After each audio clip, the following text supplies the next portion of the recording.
तिकडे विजय वडट्टीवार यांनीही मवियाला घरचा आहेर दिलेला आहे। नाना पटोले यांच्यासह राऊतांना त्यांनी अप्रत्यक्ष टोला लगावलाय।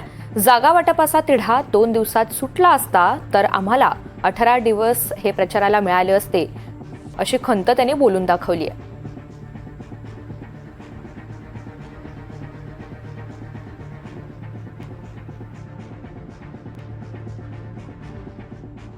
नाही, विधानसभेला फटका बसण्याचे अनेक कारण असले तरी हे पण कारण नक्कीच आहे।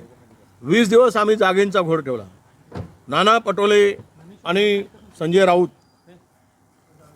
हे 2 प्रमुख नेते त्या ठिकाणी होते, त्यामध्ये आम्ही होतो। परंतु जागा वाटपाचा तिढा जर 2 दिवसात संपला असता तर 18 दिवस आम्हाला प्रचारासाठी आणि प्लॅनिंगसाठी उपयोगी पडले असते। आम्ही कुठलंही प्लॅनिंग करू शकलो नाही, आम्हाला कुठलंही प्लॅनिंग करता आलं नाही। आम्हाला निवडणुकीसाठी तीनही पक्षाला संयुक्त कार्यक्रम आखता आला नाही। हे अनेक कारणं झाली। त्यामुळं मला वाटतं हे एक मुख्य कारण आहे की जागा वाटपांचा घोळ आणि घालवलेला वेळ याचाही फटका नक्की बसलेला। बैठकीची वेळ 11 वाजता, यायचं 2 वाजता, अनेक नेते उशिरा येत होते, त्यामध्ये मी कोणाचं नाव घेणार नाही।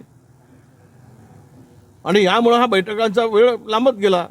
एका जागेवरून वारंवार त्या गोष्टी होत गेल्या। कदाचित महाराष्ट्रामध्ये ही जर महाविकास आघाडीची जागेचा घोळ 2 दिवसात संपला असता तर आम्हाला, कारण 20 दिवस या जागा वाटपामध्ये आमचे पूर्ण गेले, तर आम्हाला त्याचा नक्की फायदा झाला असता। परंतु यामध्ये वेळ घालवण्यामध्ये कुठं काही षडयंत्र प्लॅनिंग होतं का, अशी शंका घेण्यास हरकत नाही।